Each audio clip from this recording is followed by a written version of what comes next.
I don't think there are any cameras left in the Rio Grande Valley. Fill in here, and we can do some rows too, if that's helpful. All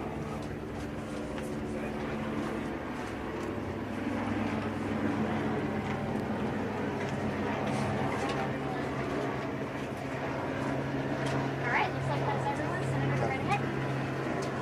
Well, good afternoon, everybody. It's great for Senator Cruz and I to be back in the great state of Texas, and particularly in the beautiful, vibrant, and exciting Rio Grande Valley.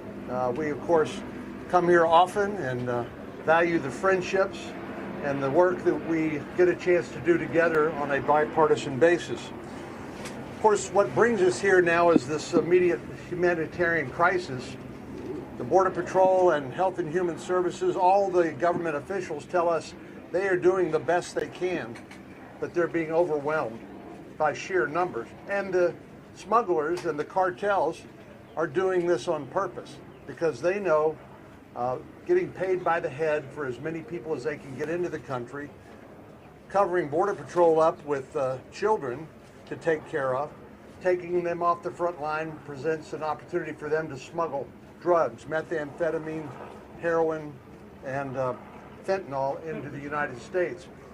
So we thought it was really important to be able to bring our colleagues from the Senate who are not from border states, who don't get to come here as often as Senator Cruz and I do, to show them this great region. And it's been a wonderful day. We got here last night, had a chance to go out on some nighttime operations with the Border Patrol. But it's great to welcome them. But here's the bottom line. The Border Patrol and Health and Human Services and the non-governmental organizations that are struggling to deal with this flood of humanity tell us they cannot get ahead of this flood of humanity without policy changes in Washington, D.C. The smugglers, the drug runners, they understand our laws and they know how to exploit them to their benefit. So ending catch and release, making sure people with legitimate claims get to present them to an immigration judge, I think should be a priority.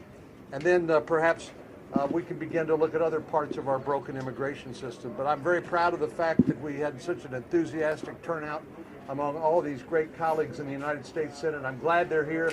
I think you'll hear from them. They had a great educational experience.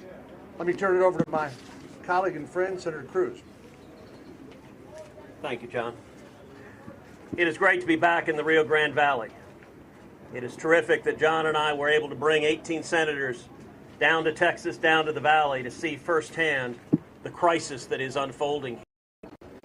All of us today witnessed the Biden cages.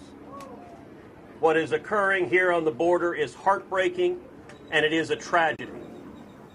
You know, as we stand by the banks of the Rio Grande, we have an army of TV cameras here. It is striking that not a single one of these cameras is allowed in the Donna facility. We requested that media accompany us in the facility. The Biden administration said no. The Trump administration had allowed media inside facilities like that. The Obama administration had allowed media inside facilities like that. The George W. Bush administration had. The Bill Clinton administration had. But the Biden administration wants to hide what is going on here. Not only that, but a number of us took pictures and took videos because the American people have a right to know what is happening here.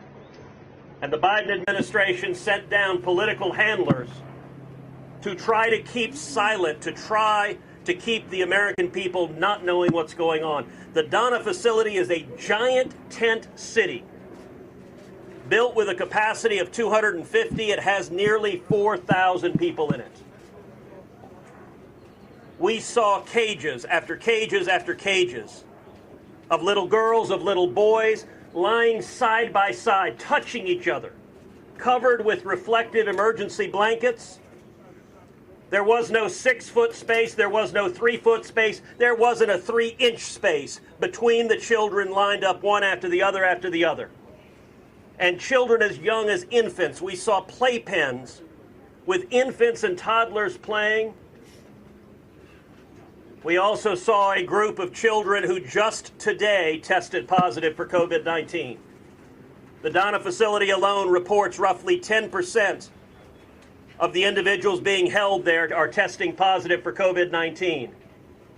Rates dramatically higher than the U.S. population, and the Biden administration is taking people who are testing positive for COVID-19 and locking them in cages side by side. This is inhumane, it is wrong, and it is the direct consequence of policy decisions by the Biden administration to stop building the wall, to return to catch and release, and to end the stay in Mexico policy. A number of us are releasing those photographs and releasing those videos so the American people can see what's happening here. This needs to stop. It is a crisis, it is a tragedy, and it is a man-made crisis. This was avoidable, this was preventable. And regardless of your party, Republican or Democrat, you should look at what's going on here and say enough is enough, this must stop. Johnson. Thanks, Ted. Well, I want to thank Ted and John for making this trip available to the rest of us. It was incredibly informative, incredibly instructive, very sobering, and as Ted said, I think really preventable. This shouldn't have happened, and I think one of the lessons we learned is that if you don't build it, they will come. When you don't finish the job and secure the border, you're inviting people into this country. And many of the changes made by the current administration, they were forewarned that this would happen. They were told in advance, this was predictable, that you were going to have thousands of people flooding across the border. And the thing that's probably most concerning, and I say this with all due respect to our Border Patrol folks, is that they spend so much time just taking care of people who come here illegally. They can't stop the bad people, the smugglers, the drug smugglers, the human traffickers. And when you're devoting as much time as they are to taking care and supervising and trying to keep safe all those people who are in these facilities down here, it really is a sad day. We need a change in our policy. I am grateful to the Border Patrol for just the tremendous job that they do. I'm sure it seems like a very thankless job even on a good day, and there aren't many good days when you have thousands of people coming across the border. But we appreciate their work. They're trying to keep our country safe here. We need to help them by putting good policies in place and getting away from these failed policies that have been implemented by the Biden administration and that are leading to this crisis on our border. Thanks. We learned from the Border Patrol that they were asked a long time before the inauguration of the new president their advice on how to handle situations at the borders. We're told that they were advised more than once not to change the Remain in Mexico policy. They didn't take that advice, so we have a crisis at the border because this administration wouldn't listen to the people that had tens and tens and tens of years of experience with the problems here at the border. So this crisis is because this administration would not listen to good advice. And it's become a national security problem, a law enforcement problem, a humanitarian problem, and a lot of other things as well. And yet, they want an immigration bill passed. How can you pass an immigration bill when you have an open border? If they want to accomplish anything on immigration and I want to help them, it would be secure the border. You got to stop the bleeding before you can take care of the problem. Thank you. I'm John Barrasso, Senator from the state of Wyoming. We came here for a number of reasons. Number one, we wanted to thank the Border Patrol for the job they do every day and every night. We met with them last night and went on midnight patrol with them. They told us their job got a lot harder on January 20th, the day that Joe Biden became president of the United States. As we were with them last night in the darkness across the river, we could see the traffickers and the coyotes and the smugglers on the other side of the river with their bright lights, almost as bright as that television light right there. And they were taunting our border agents, saying, "You cannot stop us now." That's what our agents are up against as a result of the policies of the Biden administration. Today we went to the Donna facility. And what we saw were young people crammed in like sardines, something none of us would want for any of our own children. And as we tried and did video what was happening there to share with the country and the world, the Biden administration censors tried to stop us. Yesterday, President Biden held a press conference, and he said that the great majority of families who come here illegally are being sent back. That's not true, and either he doesn't know it or won't admit it to the American people.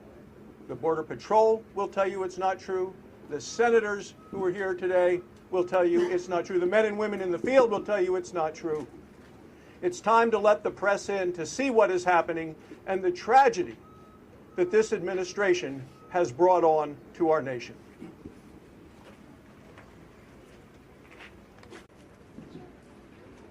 Mike Braun from Indiana, hundreds of miles away. We see all this on our own TV sets back home, and there's no substitute for being here. This was an unforced error on the part of the Biden administration, and when you look at what underpins it, it's that caustic political environment we've got, that if one side is doing it, and it happens to be going well, the other side wants to undo it. And that moment I'll take back, that I'll never forget, is what Senator Barrasso just talked about. To think that you got the brazen statement when we're there, when the Border Patrol is there at midnight, that they're going to keep coming and they're going to get the best of us. That is a sad situation, and I'm hoping that there's enough political will on the other side of the aisle to do what they should have done in the first place, and that's not to try to fix something that wasn't broken and go back to what is working. And you can tell just today in daylight, helicopters, state trooper boats, Border Patrol, and there was something that just happened between when we went upriver and back.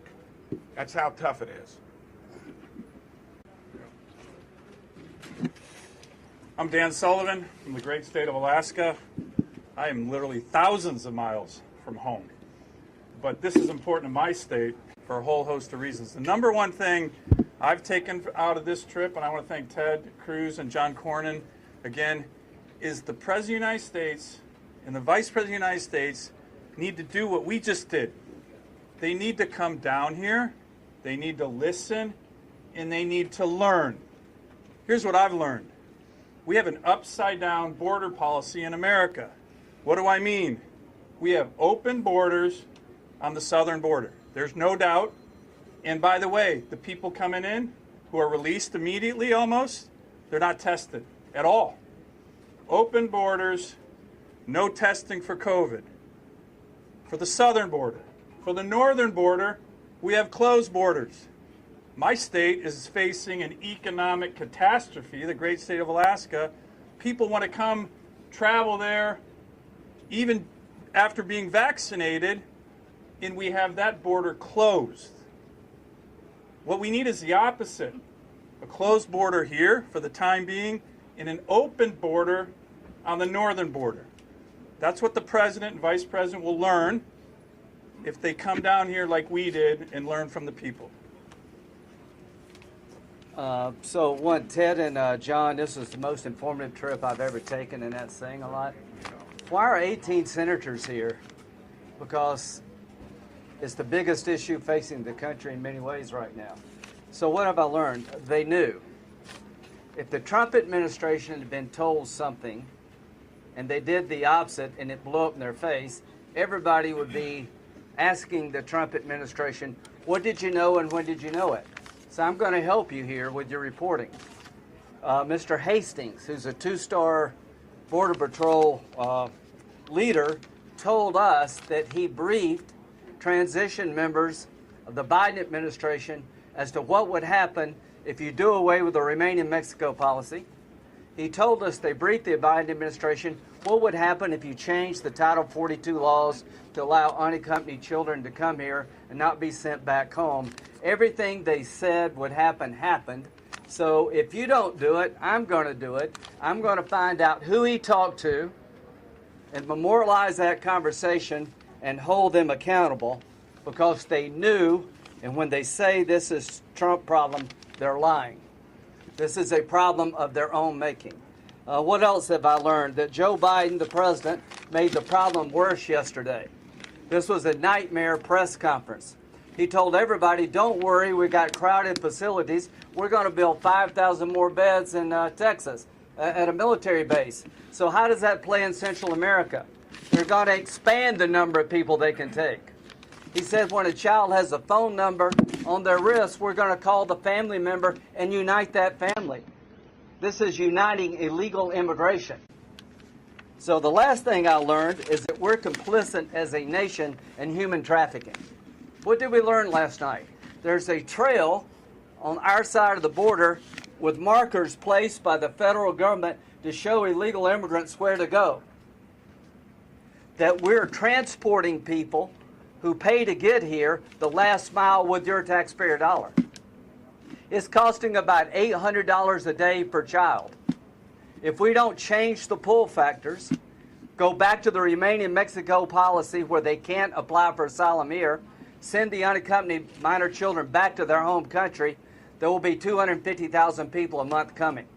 The Border Patrol said there is no end to this. So Vice President Harris, this is your job to fix. I promise you I will work with you, but you cannot possibly understand your job unless you come here. The last thing we're going to do is introduce a resolution praising the men and women of the Border Patrol, Customs Department. I've been to Iraq and Afghanistan 56 times. Our soldiers serve in incredibly tough conditions. What we're asking the men and women of the Border Patrol to do is inhumane. They have to deal with things that I don't know how they make it through the day. I don't know how their families stay together. So we owe it to them. Finally, the president said, I'm not going to apologize to anybody about my policies. Mr. President, you need to apologize to those whose job it is to secure the country for making their job impossible. And most importantly, you need to change. I'd like to follow Lindsay and tell you what I learned. First of all, that those signs that he was talking about, it's a big old yellow arrow. I called it the Biden arrow, showing illegal immigrants how to come into this country. But I've been down the border a number of times during multiple surges, 2015, 2018, 2019. Back in 2018, 2019, the big issue was we didn't have the facilities. We were overwhelmed, and so we couldn't follow the law and release unaccompanied children into the hands of HHS within 72 hours. It was taking 7 days, sometimes 10 days, and that was a big issue. And we were all wondering, how could we solve that problem? What I found out last night, that's not a problem right now, because the Biden administration has set a goal for Customs and Border Patrol to process and release people in an 8-hour time frame. 8 hours. That's not even a speed bump. It's a go slow zone on a path to illegal entry into this country. And it's facilitating untold inhumanity. I came here a little bit late. I don't know that anybody mentioned the fact that we had to slow down because there was a dead body in the water just upstream here. There's nothing humane about that treatment. Nothing whatsoever. My final point is because Vice President Harris served on my committee. I saw how she asked questions of federal law enforcement, these people that we do need to thank, and thank their families for their service and sacrifice. She was never interested in securing the border. Instead, what she did is she actually compared a federal law enforcement agency, ICE, to the Ku Klux Klan. Now, that is the person President Biden has put in charge of solving this problem. How can you do that when you have to rely on the brave men and women of federal law enforcement? You're putting in charge of the effort, somebody who has compared your efforts to the Ku Klux Klan? I just don't get it. This is so sad coming down here. Before I came down, somebody asked me, what do you expect to see? I said I expect to experience deja vu. I did to a certain extent, but I saw something far, far worse. This is sad. This is depressing. This didn't have to happen. This is a self-inflicted wound on our nation. I just do not believe the Biden administration is up to the task of fixing it unless they completely change stripes here. This is sad. This is a tragedy. There's a word for what's happening at our border. It's insanity. Every day, thousands of migrants are racing towards our border. Yet those migrants are not running away from Border Patrol officers. They're running to the Border Patrol officers because they know, and their smugglers and their traffickers know, that they can game our asylum system. They can be released into the country into a matter of days, sometimes a matter of hours, and they will never have to go back to their home country. Meanwhile, the brave men and women of our Border Patrol who signed up to be law enforcement officers are compelled to be social workers, babysitters, and cafeteria workers. The madness needs to stop, and there's only one way to stop it. It's for Joe Biden to say, do not leave your home. Do not come to our country. If you do, you will not get in, and we will send you home. And until Joe Biden says that, the madness will continue. Hardworking taxpayers will be forced to spend billions on this crisis. Drugs will continue to flow into our country and devastate American families. Our borders will be wide open to potential terrorists. The madness has to stop. I'm John Hoven from North Dakota. What a difference between the northern border and the southern border. I want to thank John and Ted for bringing us down here. There's 18 senators here, and what we're trying to accomplish is we want the American people to understand what's going on here. We just want the American people to understand what's going on here, because if they do, they'll say, no, this has to stop right now. You have to change this right now. As we said, we just came by a dead body in the water, just coming back to this press conference. Last night when we landed, we went with the Border Patrol out and saw where the migrants are coming across the river, coming up trails, and they're being, in essence, processed under a bridge. Is that how we do things in America now? We have people streaming in illegally, children, women and children. We just let them come in, and we process them under a bridge in the middle of the night, and we won't let the American people see it? We won't let senators take a picture of it? Is that how we do things in America now? You see, I think if the American people understand what's going on, they're going to say, no, you change this right now. And that's what this is about. Today, we go to the Donna Processing Center. It's a tent. It's a big tent. How many of you have been in there?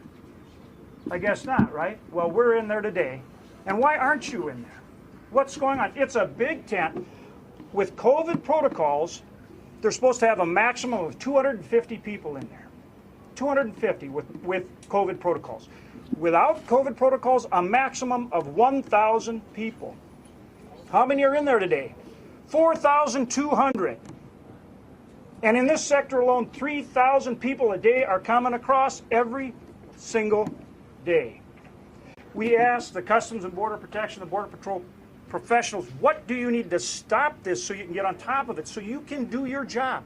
What has to happen? What's the number 1 and 2 things? They said, look, if you reinstate the Remain in Mexico and the safe third country approaches, we can get on top of this right now. That's what needs to happen, and that needs to happen right now.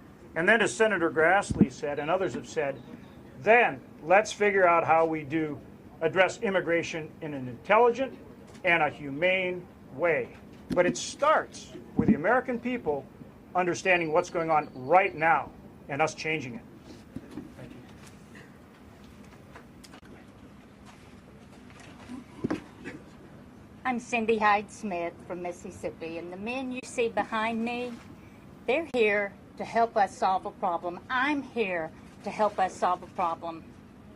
We have talked to these Border Patrols, and they have told us how overwhelmed they are, how overcapacitated they are. These guys have a hard job, and you know, they were just beginning to get a little relief before these policies changed. They were just about to be able to say we've got a handle on most of this just before these policies changed. I'm a mother. I have a daughter. And after visiting where these kids are being kept that are close to my daughter's age, the stories we are hearing are beyond horrifying that's happening to these young girls. We have a job to do. We've got to go back to D.C. Not only do we have to save this border, we've got to save this country.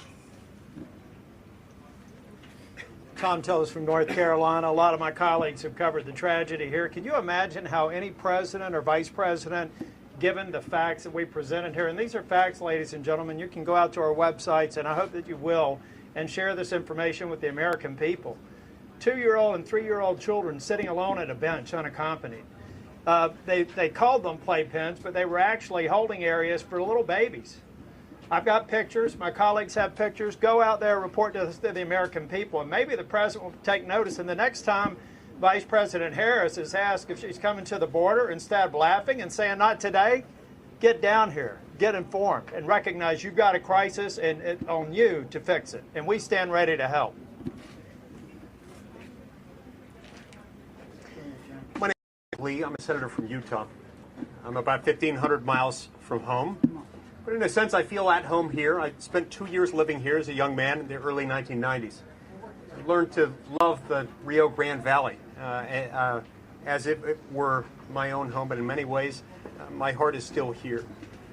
I don't think I ever imagined back then, spending time as I did, hanging out in this very park, that one day I'd come back here as one of 18 U.S. senators, touring facilities along the U.S. border with this kind of misfortune, with this kind of deliberateness in bad public policy.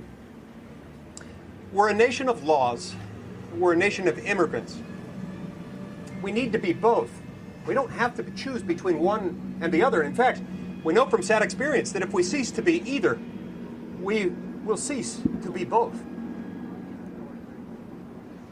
It was a tragically moving experience, one that I hope each and every one of you, as members of the news media, will have, as painful as it is, to have the visits that we've had over the last 18 hours with the poor men, women, and children, especially women and children who have come across, who have been trafficked, 30% of whom are estimated to have been subjected to sexual assault in the journey. Meanwhile, over the last month, it's been estimated that these drug cartels are making $14 million every single week, smuggling them, abusing them, and contributing to an environment of lawlessness. Lawlessness is not compassion. Open borders is not an answer to enabling a thriving of the human condition. Somos una nación de leyes. También somos una nación de inmigrantes. Podemos ser los dos. Debemos de ser los dos. I'm Senator Steve Daines from Montana. You might ask, what's a Montanan doing here in the southern border? Well, I represent a state, a northern border state, that has a southern border crisis. What we haven't talked much about yet today in this press conference is what's going on with the drugs pouring across the southern border. It's a zero-sum game down here in terms of what's going on with our Border Patrol. They have a limited number of resources. In fact, we've deployed some of our northern border resources here to help out in the southern border. For every hour they spend processing the flood of illegal immigrants coming across the border is an hour that is taken away from being in the front lines defending our country and stopping the flood of Mexican meth, Mexican heroin, Mexican fentanyl. 20 years ago in Montana, meth was homemade. It was homegrown. And it had purity levels less than 30%. Today, the meth that is getting into Montana is Mexican cartel. It has purities north of 95%. Far more dangerous, far more addictive, and it's less expensive because they're producing so much of it and then shipping it into our country. I spoke to one of my county sheriffs in Montana 48 hours ago. He told me he was holding 7 Mexican cartel members in his jail in Montana the last couple of weeks. We have MS-13 gang members in Montana. So this is an issue that affects a northern border state like Montana. And finally, Montanans are scratching their heads. They're asking, where's the common sense when a U.S. citizen, if they leave the country and want to come back in, you have to produce a passport and a COVID test result. That's not true right now on the southern border. And we're scratching our heads and asking why. It's James Langford from Oklahoma. I know why President Biden doesn't want the media to be here, because we do have an open border. Last night when we stood under that bridge, we watched as families, if you had a 6-year-old or younger come in, within hours you were processed and released into the country. If you were an unaccompanied minor, you were sent over to the Donna facility, which we went and visited. That facility, just in one of the pods that I stood in, is designed for 80 people in that pod, and they had 709 people in that pod when we were there. Literally wall to wall in every one of the plexiglass little cells that they have, and then people flooding out into the hallway in between them. 709 people in a pod set up for 80. So that's what happens to the unaccompanied minors. Families are released into the country immediately. And for single adults that are crossing the border, here's the basic thing that's occurring, and everyone down here knows it, and so do the cartels. They'll release 100 or more adults to be able to go one direction, while 100 or more children and families go a different direction. They turn themselves in, which means Border Patrol has to move to that spot, leaving the rest of the border open for adults with criminal records and others to be able to come across. That is the definition of an open border. Removing the security from one area and making sure that people can cross in that area, and allowing 50% of our Border Patrol to have to be used to do input and data processing. To be able to come and see this wall under construction and to see what wall construction stopping really looks like. Open gates with no power on it, so farmers can't come back and forth. Open gates where they have to actually station somebody from the Border Patrol just to be able to sit at that gate. Haven't put in the technology, no cameras, no lights, no ground sensing technology, and worst of all of it, the area where the levee that protects all these cities and communities, the levee is taken down to be able to start putting in the concrete levee, and for more than 10 miles, those areas are now unprotected with no levee at all. So now we have a hazard this fall when the rainy season comes in this area, and the possibility of a hurricane, because construction on the wall is stopped, which means construction on the levee has also stopped as well. This is nonsensical what we're seeing in policy, and we saw none of this just 3 months ago. None of this flood was occurring at that time. None of the problems with construction were happening at that time, and we did not see the humanitarian crisis happening at that time. This is something that needs to be addressed and can be addressed by President Biden, but it was very clear when we got here, there's a reason why he doesn't want the press to be here.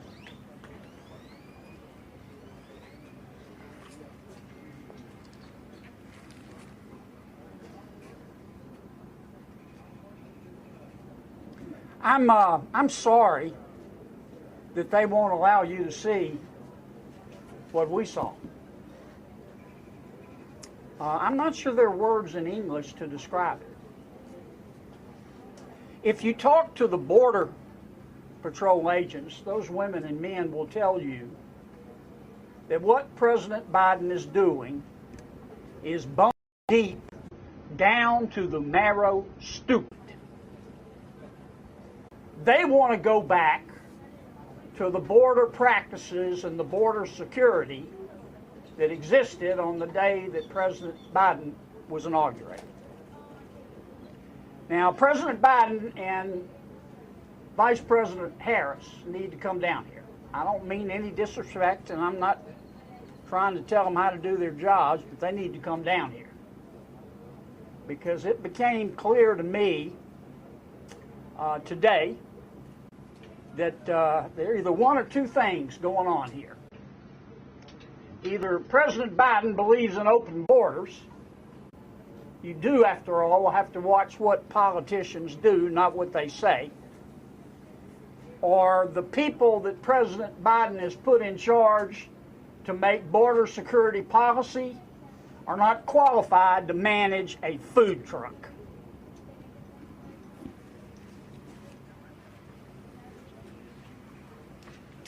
Thank you very much. Coach Tommy Tuberville from state of Alabama. Spent a lot of time down here recruiting the Rio Grande Valley as a football coach. I've seen things happen down here for years. I'm just an American. I believe in this country. I can put one word to this. I'm embarrassed. I'm embarrassed for the taxpayers of this country, what I've seen the last 24 hours. It brings tears to your eyes to see what's happened. And let me tell you something, this ain't a Democrat or Republican problem. This is an American problem. For years, we've been kicking the can down the road as a federal government, not taking care of this border, and we should have. We finally elected a president in Donald Trump because he got elected because he said he was going to fix it. And he was trying to fix it. And he was unelected. Now we've had a guy come in that's changed it all. Border Patrol says, just give us a game plan. Don't do anything. Please don't do anything until you tell us what you're going to do so we can prepare. They didn't give them any preparation. They changed it. And what a mess. What a complete mess. It is, like I said, it is embarrassing that we have let down the American taxpayer, we've let down the people of Mexico, and we've let down the people of South America, that we put them through this. And if we don't change it, folks, like you just heard from everybody here, I'm the last one. If we don't change it, it is going to get 10 times worse.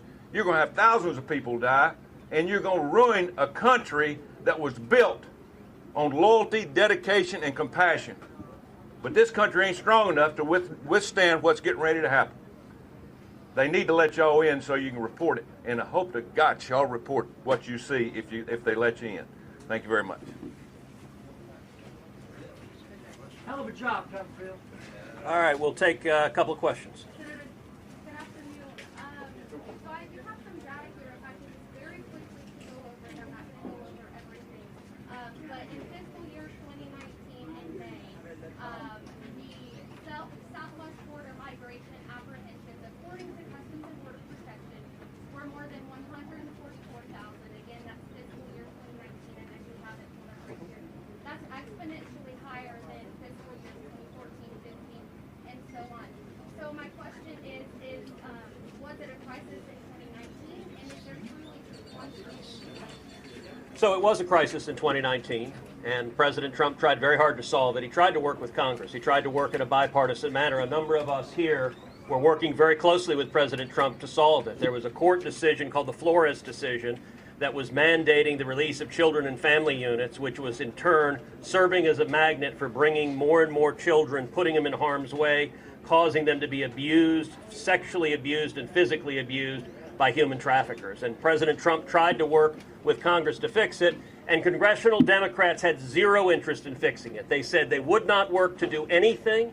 And I'll tell you what turned it around in 2019 is the president negotiated a deal, the Remain in Mexico policy, with the government of Mexico. It was a landmark deal that provided that when people came illegally from Central America through Mexico and they applied for asylum in the United States, that they would remain in Mexico while the matter was proceeding. And that caused the numbers to drop, and drop dramatically. Last year, we had the lowest level of illegal immigration in 45 years.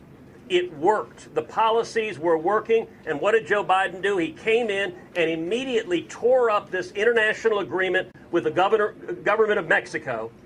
And he has caused, last month, we had 100,000 people intercepted illegally coming into this country. This month, we're on path to have 140,000 people intercepted. There are 15,000 children in custody right now, and those numbers are rising, and they are rising because of the Biden administration's mistakes.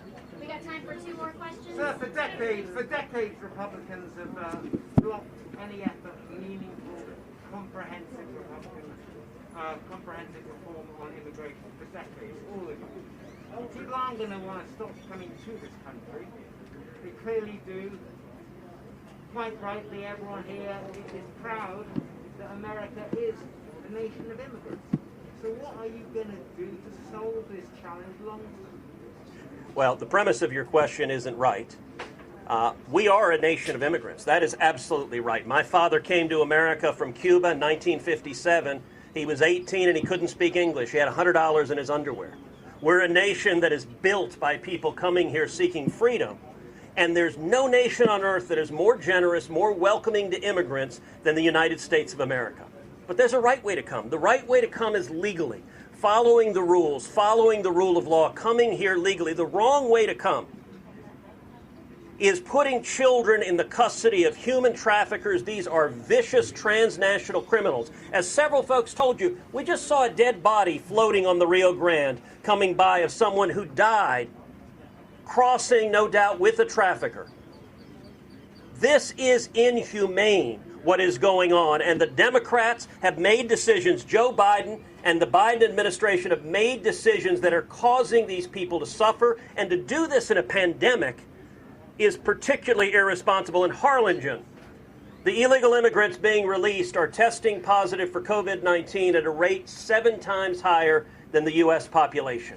This makes no sense. Just very quickly, instead of asking a Republican or a Democrat, why don't you ask the people in charge of policing the border what the problem is? Rather than making a political statement and a question, why don't you walk right over there and ask the guy, what the hell happened? We got a chart. I'll give it to you. This was June right here. See this spike? It was big. What did Trump do? He told Mexico, we're going to put tariffs on all your products unless you allow us to have asylum seekers stay in Mexico. What happened? It went down to a 45-year low because nobody's going to pay $20,000 to come to Mexico and wait for 4 years. The day the first plane load of kids went back to Central America, the unaccompanied minor problem went to a 45-year low. So why don't you do your job as a reporter and ask the professionals what the hell has happened in the last couple of months, and they will tell you. They told the Biden administration, if you do what you're planning, we're going to lose control of the border. They were right. I want to know who they told, and I want those people to be held accountable. I'm not going to give this up. I voted for every comprehensive immigration bill that's ever come out of the United States Senate. It is impossible for me to sit down with Dick Durbin and negotiate any solution to people already here, because if you legalize one person until you fix this problem, you're going to have a human tsunami. It will be another signal there, come to America, welcome.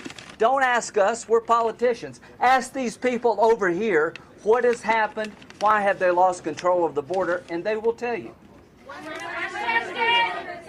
Cruz, I have a question for Senator Tillis and Senator Johnson, if that's okay, really briefly. Go for it.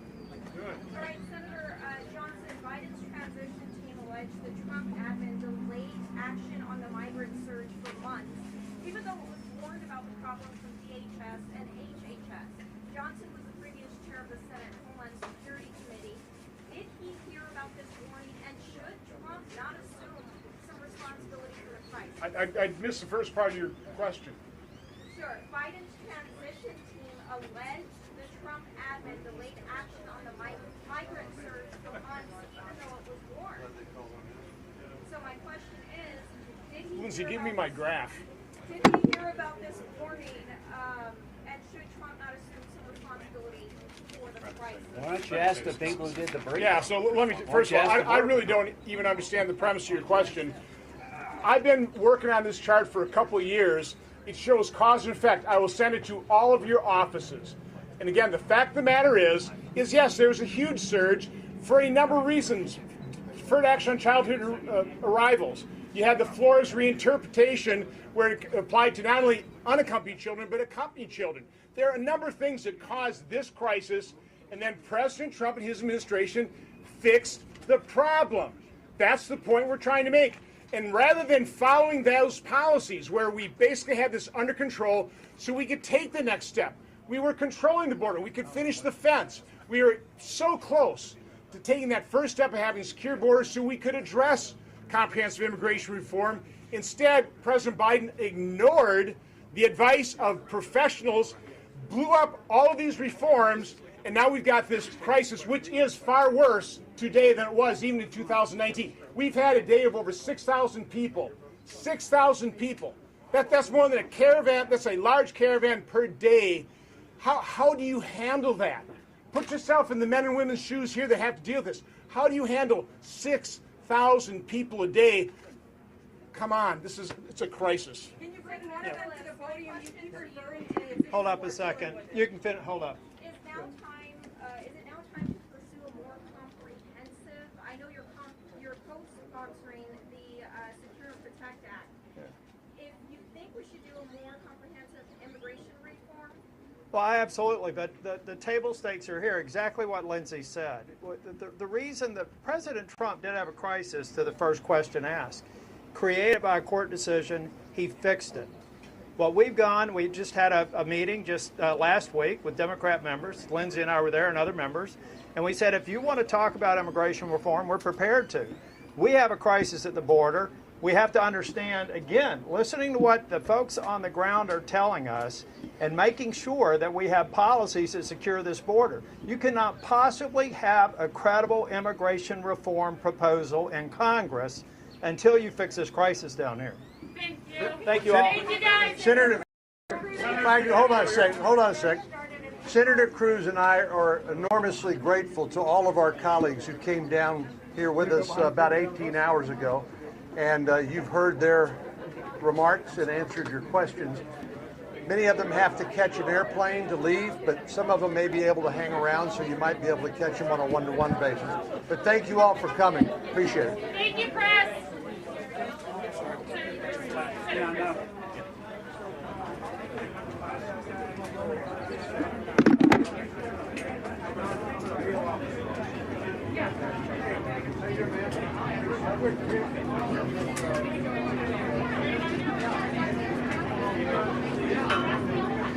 Sorry, I cut yesterday short.